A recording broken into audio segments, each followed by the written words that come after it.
You're listening to the Clutter Fairy Weekly, a weekly webcast and podcast brought to you by the Clutter Fairy in Houston, Texas. If you'd like to participate in one of our live webcasts, please visit cfhou.com/weekly. You'll find a calendar of upcoming webcasts, as well as instructions for joining the Zoom meeting via the app or by phone. We'd love to see you. That URL again is cfhou.com/weekly.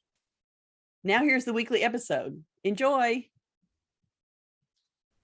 Hi, Clutter Fairy fans. This is the Clutter Fairy Weekly for January 7th, 2025. Happy New Year. I'm your co-host, Ed Gumnick, and I'm speaking with Gayle Goddard, certified professional organizer and owner of the Clutter Fairy in Houston, Texas. Hi again, everybody. The Clutter Fairy Weekly is the webcast and podcast that digs deep into the clutter that piles up between you and the life that you want to be living. We explore the habits and behaviors that lead to clutter, and we suggest strategies to slow the accumulation, reduce the collection, and comfortably manage the stuff we decide to keep. If you're new to our Zoom meeting, I know there's at least one person who's joining us today for the first time in Zoom. We want to let you know that you can share your comments and questions via the chat feature, and I'll try to make sure Gayle addresses them before we move on to another topic. You can also use the raise hand feature if you'd like to ask a question or make a comment yourself via audio or video. And we're streaming the webcast live on Facebook, so you can share your questions and comments there, and I'll share them with Gayle. We're going to start by recapping last week's, well, not last week, but weekly tittle from 3 weeks ago, the last time we met live. It's been a minute. Which was called Make a Plan. The assignment was to create a project plan for one of your 2025 decluttering or organizing goals. Let's hear from our participants in Zoom and on Facebook who outlined a plan for a new project or for a project you're returning to with fresh 2025 energy. Please let us know in the comments. While we give our live audience a chance to chime in with their tittle reports, Gayle, why don't we talk about project plans we've been making? All right. Did you spend any time over the holiday break planning projects for 25? Yeah, for me, 2025 is going to be about settling into my house. I'm still doing PT for my knee, and I'm still limited in my stamina for moving around and standing up for long periods of time. So I've got to tackle the unpacking in a much slower way, but it's really driving me insane. I'm not unpacked completely and the house isn't set up. So that's what I'm all about this year. I am all in on getting the house set up. And people keep asking me, do you like your house? Have you moved in? I'm like, yes, I like my house. No, I'm not moved in.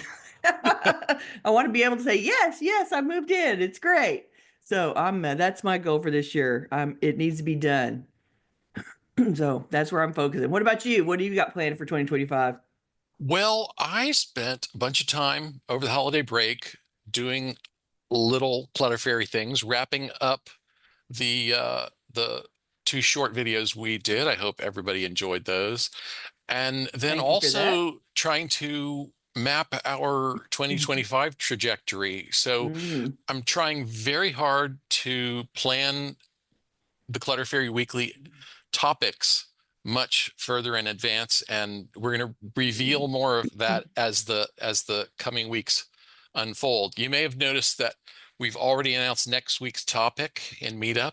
If you probably got an email from Meetup about that, we're gonna cycle through all the rooms of the house over. They'll probably be spread out over about the next 2 years, honestly, because there's lots of places to cover and lots of other topics we like to talk about. Yeah, in between. But we've kind of sketched the first quarter of this year, and I also wanted to announce that we are going to be doing the book review topics we've talked about. There will be one book per quarter because I didn't want to make too much of a reading workload for you or anybody in our audience who are not voracious readers like I am. But the first book we're going to talk about will be Fumio Sasaki's Goodbye Things, and we're going to talk about that in our March 4th episode. So I wanted to announce that today, so anybody who wants to buy a copy or get it out of the library and wants plenty of time to read it can get to work on getting their copy. Now's the time, right? Yeah. And that's a book that people reference a lot in our comments, and during our chats in the Yeah, group. We get a lot of people talking about that book. So I know that some of the audience has already read it. yeah. And I know. so, and find it Ro useful and helpful. So, I know Rowan. I had to notice if Rowan's with us yet today. oh Is yeah, yeah, Rowan? I saw Yeah. her. Yeah, yeah. Rowan has Hi, mentioned Rowan. it's her favorite, or at least one of her favorite. Uh, Yeah, yeah, yeah. it's definitely a minimalist perspective. The subtitle is something like, the new Japanese minimalism, something like, I don't remember exactly the subtitle, but Yeah. goodbye things. So take a look for that. Okay. Okay, we've got some tittle reports rolling in. Okay. Paula says, I set a goal last year to get rid of 10% of my stuff. So I counted everything I own and kept track all year. I ended up getting rid of 14%. Very, Awesome. very happy with the great progress. That's super cool. Samudra said, I didn't outline, I just started doing. I feel you. That works, There baby. are projects that I know I should stop and make a plan for, but if I'm really excited about something, I tend to dive right into the middle of it and then go back and plan what I was doing later, you know? You're right. That Uh, sounds like Kath, you. Catherine says she made a plan to take down Christmas decoration and it's been done. Excellent. Awesome. And it's not even Valentine's Day yet. You're so ahead of the game. Good job. Uh, Connie says, since I didn't get my paper mess organized last year as hoped, am aiming to get it done this year. It really needs culling big time. All right. This is the year then, 2025, the year of getting rid of paper. We're in it. We're on it. We're talking about it. We're going to make it happen. And Linda says, I made a very abbreviated plan, one word only, which I've used as my Zoom photo, less. Awesome. You adopted the less Well, mantra. and she said I used this as my plan in 2023 with solid Yeah, yeah, results. yeah. Go for it. Yeah. You know it works. You know it motivates you. No, no need to come up with a new one if you got one that works already. Let's go. Ooh, Love it. Samudra also says I joined Buy Nothing at Thanksgiving and gave away 40 things and got three and a new friend. Awesome. That's wonderful. Yeah, I think the Buy Nothing group, by definition, everybody is focusing on the same kinds of things. And so you immediately have something to talk about because you're all trying to buy nothing and let go of stuff that you don't need. And so you have that in common right off the bat. And I think that's a great thing to do, Samudra. I love the combination of getting rid of stuff and making friends at the same time. Good for you. Naomi says I made a to-do list composed mostly of household repairs and administrative stuff I've been putting off for more than a year, some of them for a decade. I did a warm up Mm. by actually painting my bathroom in the fall. Hey, there you go. And you know what? As a new owner of a house, I will say the endless list of things that needs to be fixed is endless. And you put things on and take things off continuously. However, being able to scrape one off the list, being able to put your line through it, very satisfying. So go for it. Good luck. Okay, one more and then we will get on with more with content, more content. Okay. Someone who's just identified as Zoom user says, I got so much accomplished over the holidays. I was able to declutter at least 8 bags of a variety of items and got a couple pieces of furniture out, and it feels great. Thanks for all the Woohoo. encouragement, Gail and Ed. Oh, you're so welcome. And it sounds like when you also get furniture out as part of the process, you know you're digging in hard. So that's good. It takes some extra effort to get furniture out. So good for you. You're making good progress. Okay, so it's a new year, so we're going to do something a little different today. We put out a survey and we got a great response to it, but it wasn't really directed at today's topic because today's topic is the basics and there wasn't that much we could ask you about that. We are going to talk about it, but we're going to save the conversation about our surveys to the end. So we're going to get right into the main topic. Getting organized is simple, but it's not always easy. For your Mm. project to achieve its best results, you need a realistic plan and a clear, consistent process.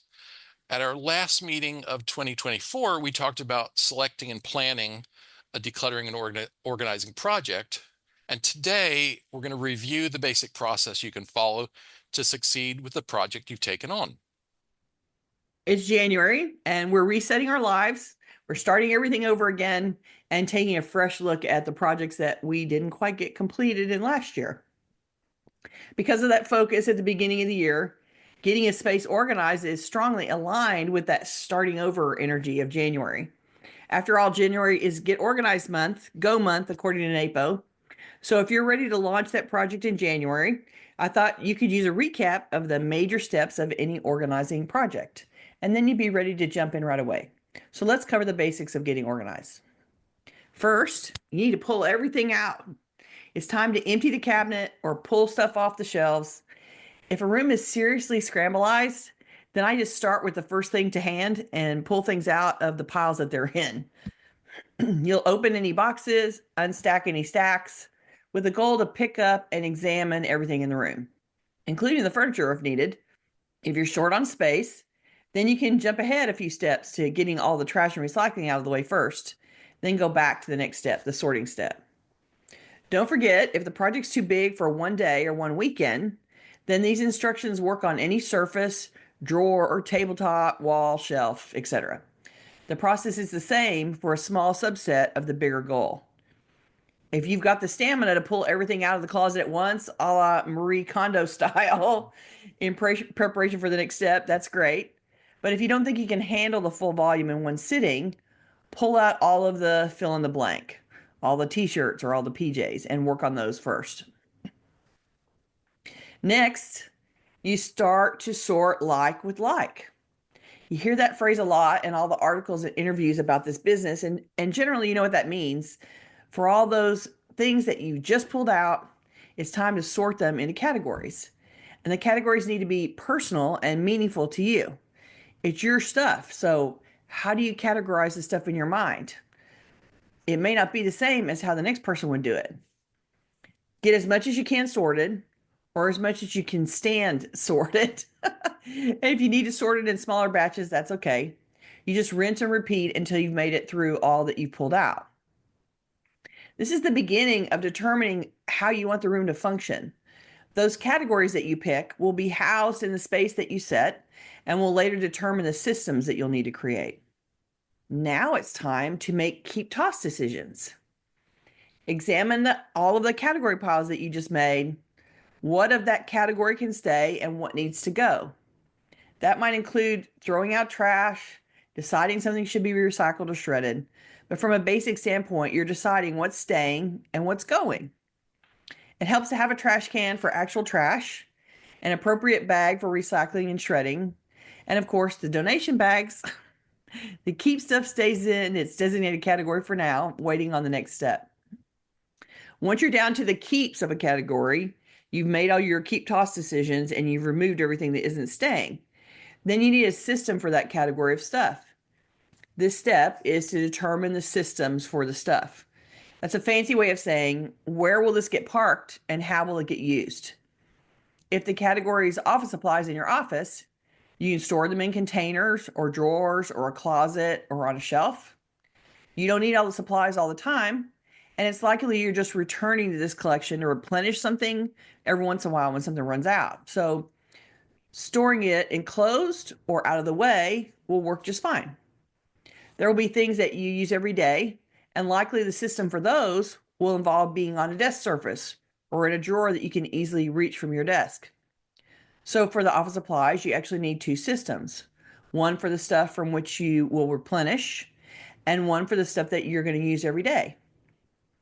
You do that process for all the categories in the room, deciding what the systems are going to be. It might be super easy. You might already have the space or the storage unit, object, or the idea about it, or you may have to think it through and add containers or shelves or furniture to make it work. This is where you make the biggest changes to help you function in the future. Once you've figured out the system for a category, then you can put the keeps into the systems. This is the put it back part of the process. Some of it will be easy. So it will be a whole makeover process. Some of it will be this big makeover process to put it back. But in the end, you replace what you wanted back into its permanent home. And you may need to tweak the systems that you've decided on after you try to install everything and maybe it doesn't all fit exactly how you thought, or maybe it's not as easy to use the things in the way that you've set it up. So you may have to tweak these systems as you get the things put away and start to use them. That's okay. You can do that. Voila. Once you put everything back, you're at the end for that section.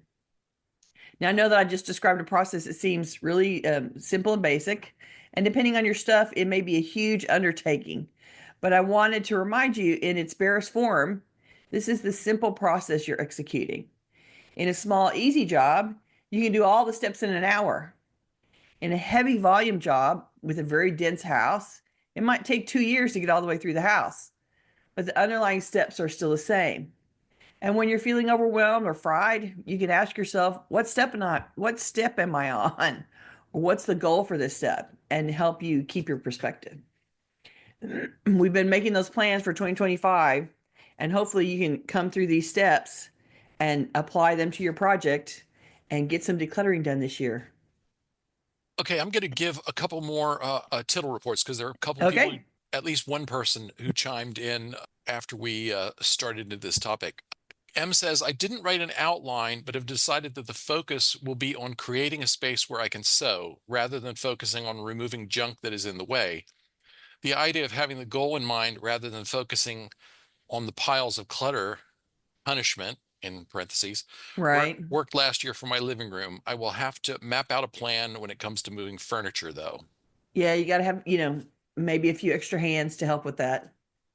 And actually, it might be something that you can sort of ask your neighbors, ask your friends, go on taskrabbit.com and, rent a person to come and help you for a couple of hours to help you move stuff around. Okay, let's see. Good luck on that one. Samudra said, I couldn't bear to write a plan, but I've been tackling the stuff for my parents. Okay. That's all right. If you've been tackling it, then that's the ultimate goal. You're in motion. And that's really what we want, right? You want to just be in motion. So, and like you were talking about those accounting books that you found, you know what they are. There's a big collection. You can keep a representative sample, which you've already decided to do. And then the rest can be let go. Motion is lotion. Exactly. Catherine says, Um, motion is lotion. we actually talked about the accounting books before Oh, before we went live. Yeah, we yeah, went yeah. live. So these are Samudra, remind us exactly what we're talking about. These were accounting books. I'm gonna set it so you can unmute yourself if you would be so kind. Go ahead. I found my mother. My mother was apparently a bookkeeper, and she kept records. This one starts in 1952, but the small one that I kept starts in 1947.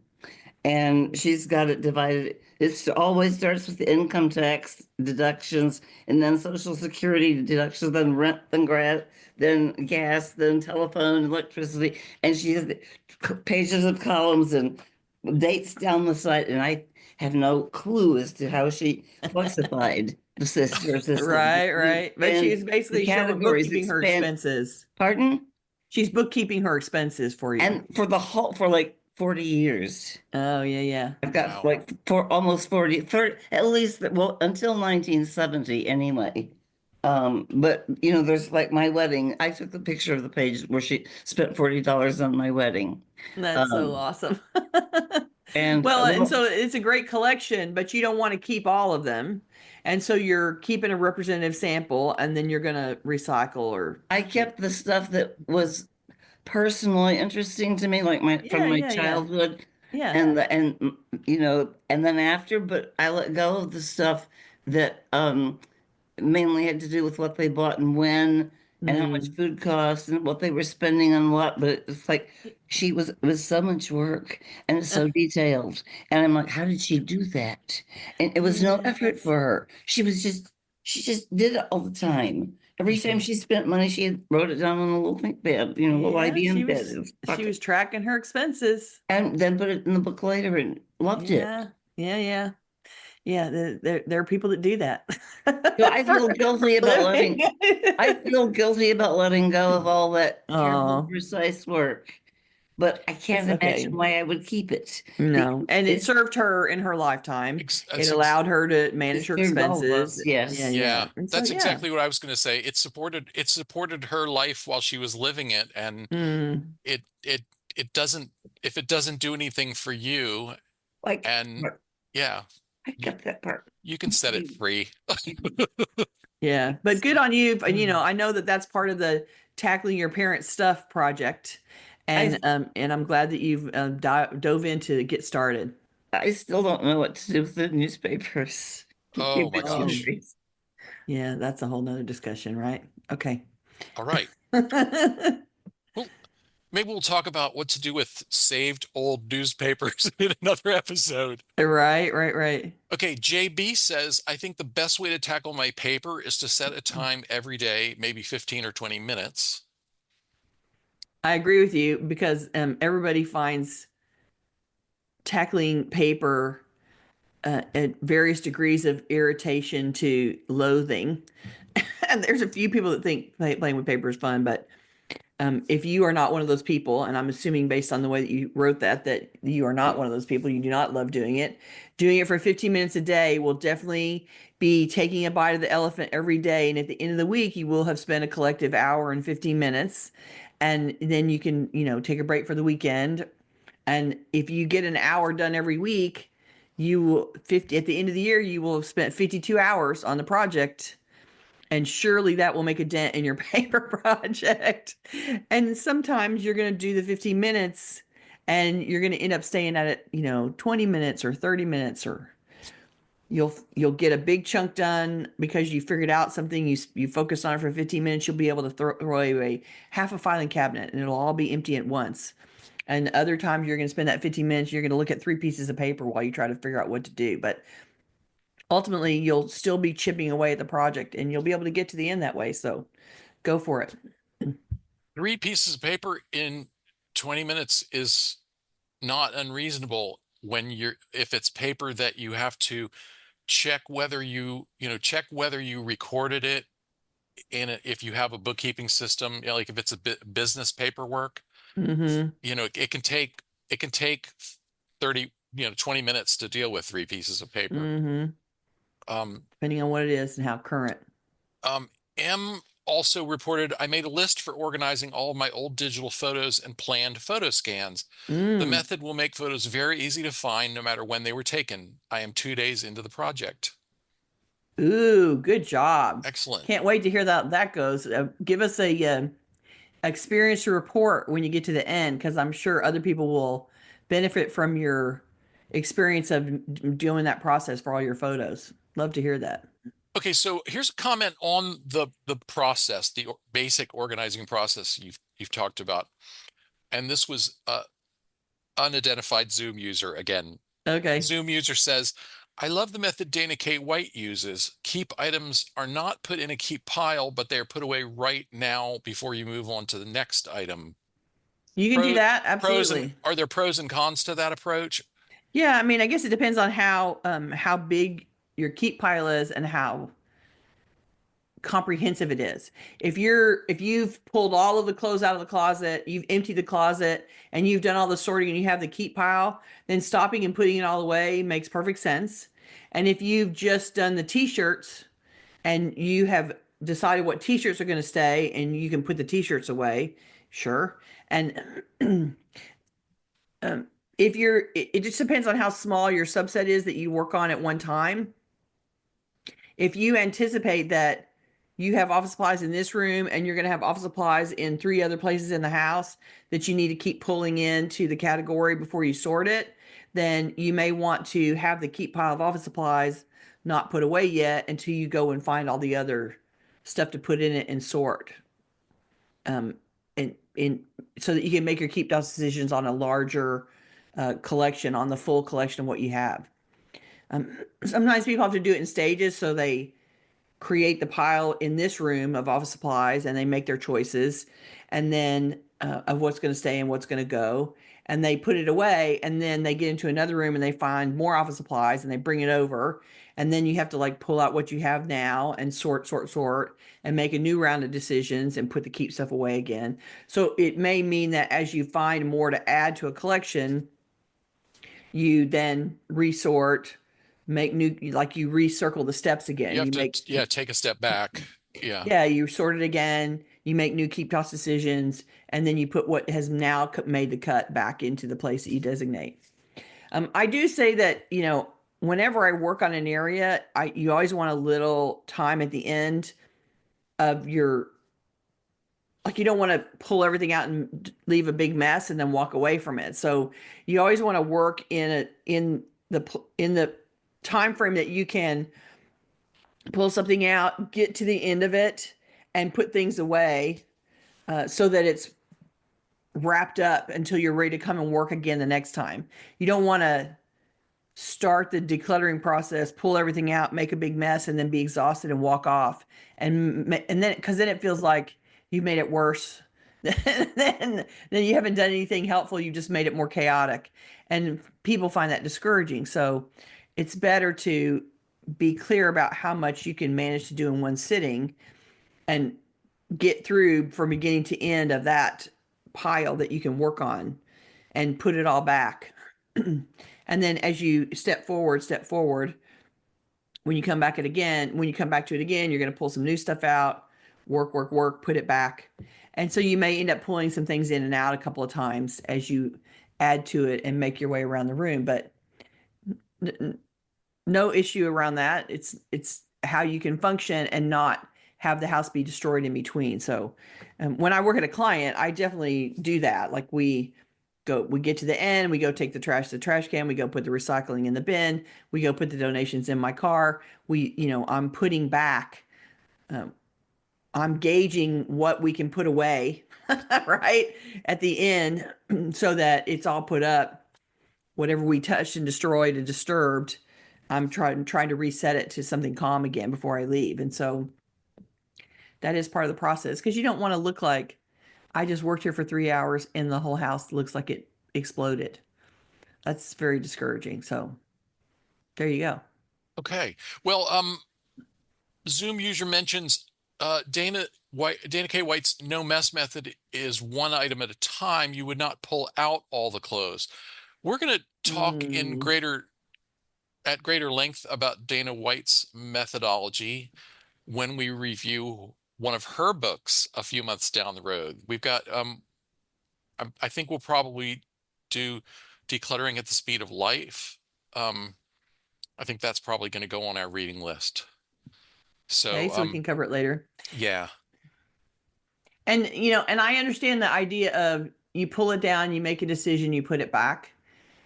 It either goes in donation or not, without any sorting in.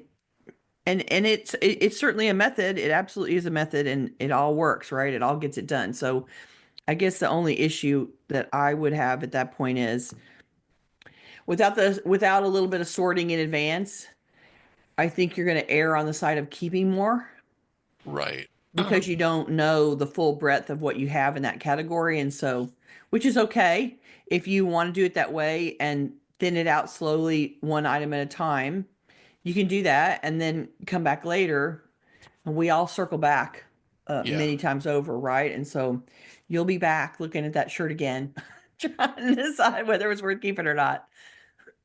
So Okay, yeah.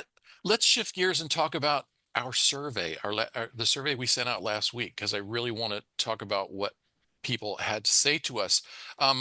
As I mentioned at the top, the survey we prepared for today's show wasn't directly related to the topic of organizing basics. Mm. The questions we asked were aimed more at taking our audience's temperature about what's still troubling you and where you're feeling strong and optimistic as we start the new year. So we started by asking our viewers and listeners to complete the following statement. What I wish people could understand about my struggle with clutter and disorganization is blank. We offered an optional question for anyone who didn't like that one, which was, what knowledge or wisdom about decluttering and organizing do you wish you could share with more people? And here are some of our favorite responses. Hawthorne says they wish people could understand that I'm on a use it up challenge. while I have been on a no-buy year, people still give me things to upcycle, pushing my cluttered craft shelf to its maximum capacity, things that would otherwise go straight to the landfill. The struggle is real and progress is slow. It's really important to communicate our needs and desires, especially to the people who think they're doing good by giving us stuff as they've always done. Once you've started setting boundaries for yourself and your space, it's hard to get your friends and family on board, especially if they're using giving things to you as part of their own decluttering strategy. Just remember that they can figure out another donation solution and you can go from taking what they give to declining it instead. It's your space, so treat it well. And that choice may be opposite to what you do naturally, but I think you're already experiencing the results of people not throwing something away and giving it to you thinking that you can upcycle, but they're basically seeding the clutter in your house. And you don't need people helping you add to the collection. You can build your own collection yourself. So it would be appropriate to say, I'm buying nothing and I am taking nothing. I don't need any donations. Please, send that clutter somewhere else. Thank you. Well, and good for Hawthorne for having set the limit at this is my craft shelf. Mm-hmm. This is the container. This is how much I can take. Even if it's full to overflowing and cluttered, at least you've said It's limited. here's where I have to stop. Can't take anymore. It's the container. It's the Yeah. defined container, right? So yeah, I mean, it's perfectly reasonable for you to say, I'm overloaded. I've got plenty. Thank you so much. You guys have given me so much already. I don't need any more. Thank you. And they don't have to understand and they don't have to like it because I'm sure giving it to you is their easy guilt-free way to get it out of their house. Right. And now you're going to make them have to think about it and come up with another solution. Yeah, but that's their problem, not your problem. There's So everybody gets to work on their own clutter. they used to have that easy way out. The oh look, here's the perfect place for my stuff to go, and you've I think taken it give it to away from them. Hawthorne. Right. Right? Yeah. Okay, Dawn says what she wants people to know is that it's just as real. The struggle with clutter and disorganization is just as real as the issues they're facing in life. Example, DH just doesn't get it. He thinks he can clean everything up of mine in a short time. Of course, this would mean getting rid of things I value. Only I can determine this. In the same way, he looks at my solution to his issues as too simple. Yeah. Even the people who are closest to us can suffer from a lack of perspective about what we're trying to deal with. It's always easier to deal with other people's stuff since you have no access to any of the memories related to the stuff.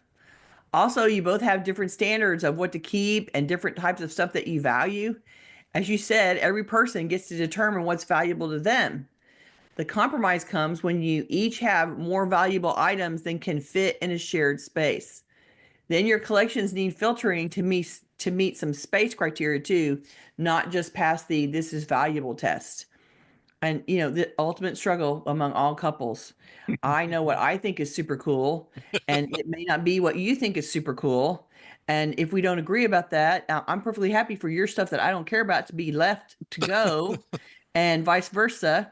And so, we all have to start with the basic premise of everybody gets to everybody gets to define what is valuable to them.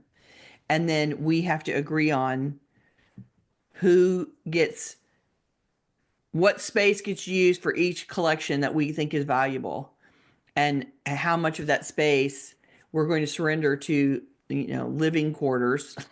We got to have room to live in here, and we also want to keep the things that we think are cool. And we have to agree that everybody gets to have some of the space. We can't declare that I want more space for my stuff, therefore your stuff, which I don't care about, gets to go. This is the ultimate compromise in all marriages because, I'm pretty sure you don't like the same stuff all the time. By Okay, definition. an anonymous survey respondent said that she wants people to know, I'm just choosing the pronoun she arbitrarily, that Right? it gets exponentially easier Every bit counts, and although it may seem like it is taking a long time to see results, they do come, and then it gets easier and easier. A continuous habit of gifting also helps. That is very true. It does get easier with repetition and comes with fewer and fewer regrets. While you struggle to give things away in the beginning, practice makes perfect, and you come to realize you don't miss much after it's gone. It really does get easier on your mind and your heart over time. Ellen says, what I wish people could understand about my struggle with clutter and organization is that sometimes it is pain and limited energy that slows me down, but it is often the anticipation of the pain, energy drain, or difficulty that slows me down. Then I procrastinate because I am dreading the job more than because I don't know how to do the job. That is the definition of procrastination. Dreading doing the job makes us not start the job. That's not confined to clutter projects. Overcoming procrastination is all about finding a motivator that's bigger than our dread of the job. For me, when my procrastination starts to impact other people, if I'm going to miss a deadline or not deliver something someone needs, I find that motivating. And also, when living with my inaction with the project staring me in the face becomes more annoying than doing the job, that motivates me too. But we all have to find our own way to climb the mountain. And my house is that thing right now. I am annoyed at every direction that I look at stuff that is not set up, it's not unpacked, it's not organized how I want it. And the looking at it is getting way more annoying than doing it. And I'm struggling to do it as fast as my annoyance is rising. They're not equal. So I'm going to have to be annoyed longer than I would like. But it is the definition of procrastination, man. You're dreading the job and you just have to find a motivator that's bigger than your dread. All right, an anonymous respondent said, I would share, don't give up. Mm. It doesn't have to be perfect. It doesn't have to be completed in a day. Just keep at it. Acknowledge the wins, no matter how small. That is the perfect one in this segment on this section on. As the Clutter Fairies want to say, everything counts. We agree. Thank you for sharing. Okay, next we asked our audience to describe an area or aspect of your life or home in which you are already sufficiently organized. And the point of this question, I'm sure some of you figured out the point of this question, which was to get you to focus on a success, to get you to focus on a positive thing, something you're already doing right, or right to your satisfaction, which is the only standard we really care about. It's like, if it's Right. organized enough for you, it's organized enough. Right. Um, here's 100%. here's what a few of you had to say.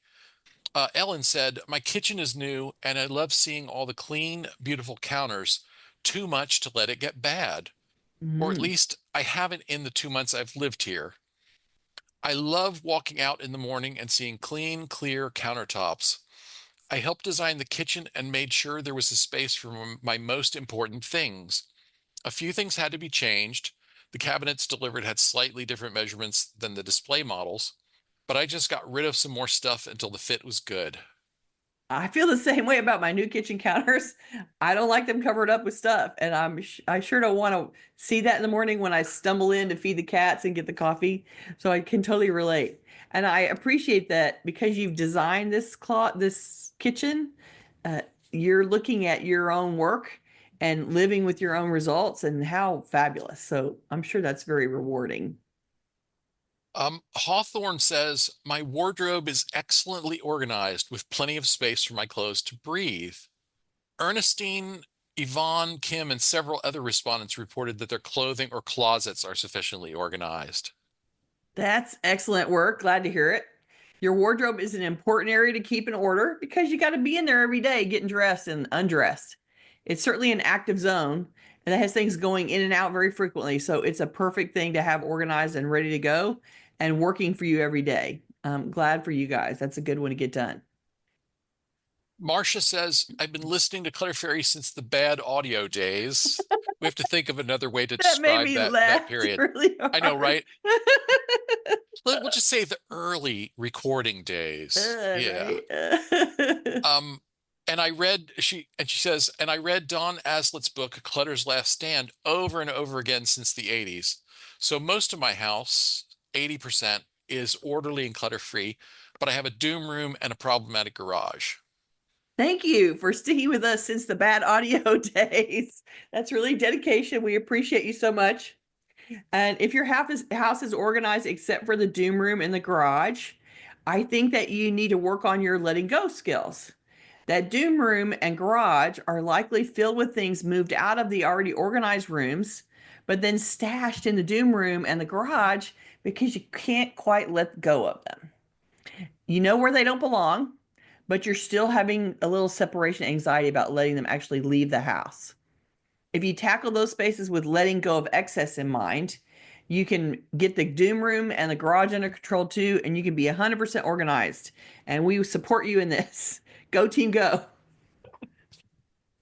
All right. C says, keeping up with monthly bill payments. I use digital and paperless options to assist with less paperwork. This allows the paper I am decluttering to be 90% old papers, which accumulated from years ago and acquired from deceased relatives. And that kind of paper is well and truly marinated. It's ripe and ready to be released and very easy to filter. It sounds like you've gotten a handle on the paper and have a plan to get through it all. And if you're only working on old paper, the pain is vastly reduced. I have to say, because when you look at it, you're like, oh, that ship has sailed 100 times over. So it makes it super easy to let go of the paper at that point. Good for Yeah. you. Well, and we've talked. We always remind our audience when we talk about paper that paper clutter is two projects, and it's important to recognize it as two projects. There's the stuff that keeps coming in that is relevant to your current life, Yeah, and current incoming mail. and you need to have a system in place for dealing with that, for processing it in a timely manner, filing it, putting it where it needs to go if it needs action, and Yeah, all of taking that. action on it. That's one project. And then the other project is managing the backlog. And it sounds as if C has gotten the ongoing maintenance project firmly in hand. Mm-hmm. And so now She worked out the systems for that. she's got the systems in place for that. So she's halfway there. One Yeah. project is on autopilot, or that autopilot sounds bad because it's still work. You still have Right. to Yeah. go get the stuff out of the mailbox and take a look at it every day, or as often as you need to. But it sounds like she's well on her way. Mm-hmm. Okay, finally, we asked our listeners and viewers to describe something that you're happy to leave behind in 2024 and something you're looking forward to making a part of your life in 2025. Anya shared, I like to leave self-criticism behind and welcome being even more kind to myself and also loved ones. And that can only make your life richer and happier. Those are great things to let go of, and I appreciate it. Those are good ones, Anya. Yvonne says, I'm looking forward to leaving guilt about decluttering sentimental stuff behind. Mm. And I'm looking forward to not trying to keep up with other people. I'm looking forward to having more control over my finances as a result of buying fewer things. Okay, so skip guilt, focus on self, control my finances. Those are excellent goals. I love them. And I particularly like leaving guilt behind about decluttering sentimental stuff. You don't need to have guilt about that. And I appreciate that a lot of people struggle with that. And I'm just going to keep reminding you it's okay.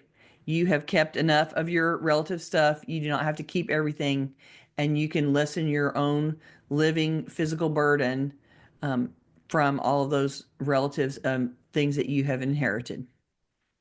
Gonna keep saying MS, that. MS says she's leaving behind unrealistic expectations and looking forward to travel and better health. Unrealistic expectations are so demotivating. Recalibrate those expectations and live easier. I love it. And, as you recalibrate those expectations, you're going to go travel some more. I think that's a great thing. Go for it. Okay, I really like Lynn's. Lynn says, leaving behind the need to do everything myself. I know. I can't do it all anymore and want to hire people to once a month help me with the deep cleaning of house and garden. I can still do the daily maintenance, but the deep cleaning is getting physically harder for me. I'm looking forward to the extra road trip opportunities the hired help will give me to enjoy more of life away from the house instead of spending all my free time in my recliner recovering from the strenuous efforts to keep up with the deep cleaning. I love this plan. You've changed your priorities from doing it all to going on extra road trips. And that sounds much more fun. And who needs to wear their bodies out to the point of long-term recovery from it? So it's time to bring in someone young and, agile to let them do some of that work for you. And I'm sure that you will not find it 100% to your liking. You won't be 100% satisfied. Doesn't matter. If they're going to do 80% of the work or 85% of the work and you have to go behind them and do another 15%, totally work it because you're only doing 15% instead of 100%. So don't begrudge them if they can't do it exactly how you would do it. Just let them do the bulk of it and you put on the finishing touches. And you will then get to go and do those road trips and can't wait to hear about them. Hope Well, you have fun. and Lynn says she is leaving behind the need to do everything myself. So I think Yeah, it that's sounds like awesome. she's emotionally prepared herself to trust other people to help To with the work handle she it, needs. right? Yeah. 100%. Leela says she's letting go of bad experiences and memories and looking forward to more peace and outdoor time in 2025. Releasing bad experiences frees up memory space for new memories, ones that make you smile instead of frown. That's a worthy change in focus and a worthy allocation of mental resources. Uh, Sometimes it's hard to let go of bad memories, but it's all in service to you being more happy and satisfied and calm in your life. And if you can go about the business of letting those things go and replacing them with something better, worth it, totally worth it, because you're the one that gets to be happy because of it. And that's what we want for everybody here, right? We want all of us to do our projects and to have the wins and to be happy in the end.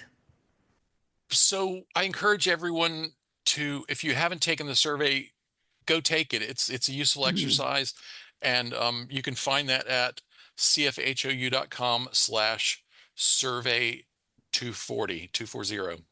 I'll put that in the I'll In the put that chat. in the chat for anyone who didn't get a chance. And I think it's really useful to read. Oops, I sent it to one person. Let's try that again. Someday I will learn how to use the Zoom chat too. Right? However many Um, years later. but I think it's really useful to go read other people's responses. And there were some really inspiring and uplifting messages in the survey responses this time. And one of the reasons that we want to do more advanced planning on our episodes is to be able to announce surveys longer in advance. So you have more time to deal with them instead of having to Mm, hurry up and answer it in the 3 or 4 days we usually give you. And so right.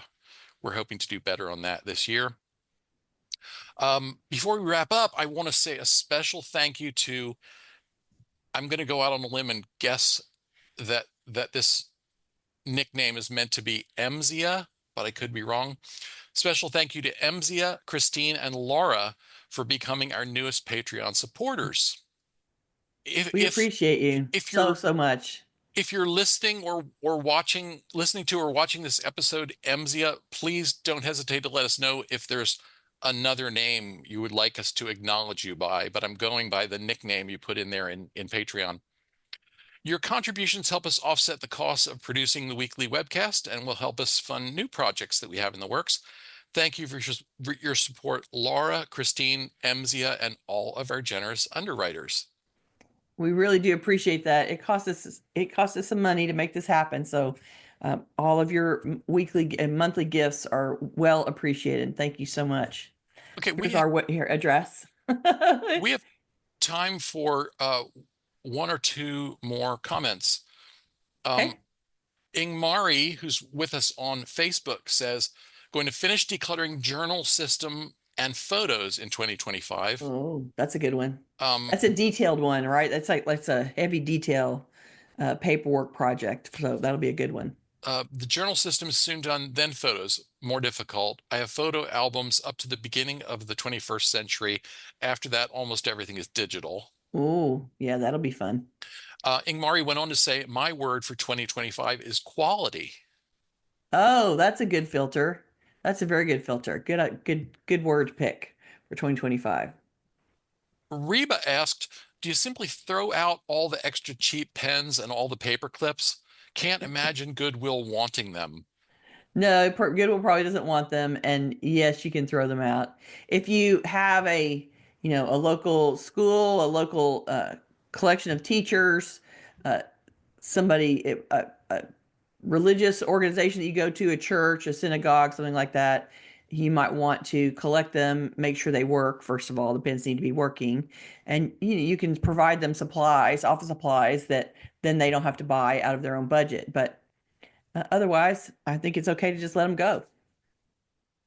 And finally, Elizabeth says that Dana K. White's method works well for those with ADHD. It Oh, sounds counterintuitive, but works well for me, she says. yeah, okay. Yeah, so I guess it's that you're focused on one decision right then and you take it, make a decision and put it back immediately and like close the loop right away. And I can see why that would be really helpful for ADHD. You're right. Thank you for making that point. Yeah. Appreciate it. Okay. Let's talk about next week. Okay? I gotta find it. Sorry. You do. We will be back next week, Tuesday, January 14th at the usual time. In most homes, the kitchen is a hive of activity, but all that traffic can lead to confusion and disagreement about how it should be used and what belongs in this mission critical space. Next week, we'll slice and dice the problem of kitchen clutter and suggest recipes for streamlining the heart of your family's life. Well, I'm using recipes metaphorically there. There will be no Yeah. actual recipes. Join Okay. us, join us on January 14th for Heart of the Home, Declutter and Organize Your Kitchen and Pantry. All right. Gayle, why don't you give us the tittle? I've forgotten what it's called. It's been 3 weeks. Give us the tittle. Okay. This week's title is called Practice the Fundamentals. This week's assignment is about applying the basic organizing steps that we revisited today on a modest project or small area. Start by identifying a space in your home on which you'll practice the steps. The focus of the exercise is to practice the process, so no project is too small to consider. A single desk drawer, a bathroom counter, one shelf in the linen closet, one section of a kitchen cabinet. Pull everything out of the space in question. Sort the items with like to get a complete inventory. Make keep toss decisions to reduce the volume. Determine what systems you'll need to corral the keepers. And put the items you're keeping back into the system you've designed. Try this exercise if you're just starting out on your decluttering and organizing journey, or if you've gotten stalled and you need a refresher course to find your way back into the process. And even if you've been doing this work for years, returning to the fundamentals of this process can be a useful exercise to keep your project management and decision-making skills sharp. So give it a try anyway. All right, do your thing and come and tell us about it next week. If you're watching this on YouTube, we would love for you to join us live. To get notifications about upcoming events, we invite you to join the meetup group by visiting cfhou.com/meetup. You can also follow us on Facebook by visiting cfhou.com/Facebook or join our mailing list by visiting cfhou.com/subscribe. We love to hear from our audience, so please keep your questions, comments, and topic suggestions coming on YouTube, Facebook, or anywhere that you find us. And visit our website to take more of our surveys. If you haven't taken them already, we've set up the You can surveys. access them there. Yeah, you can still take them long after the episode, and Gayle and I will get notified of your response. So they're not, you're not surveying into the ether. We will actually see what you have to tell us. Did I already Right? say you can always reach us through our website at clutterfairyhouston.com? I don't know. Here you go. I'll put it right There you back up go. there. Okay. And then I'm also going to say, if you are just starting your decluttering journey and you need some more support, we have a gazillion videos out there already. So you can go to cfhou.com/YouTube and subscribe to our channel, see our whole video catalog. There's probably like 300 videos out there now. Something So like that. any way that you want to slice and dice it, we have talked about it. I'm just telling you. So you can go out there and look at our channel and see what we got. And we will be back next week and talking about it again. So join the journey this beginning of the year. Let's get rolling. See you soon. Bye-bye. Bye.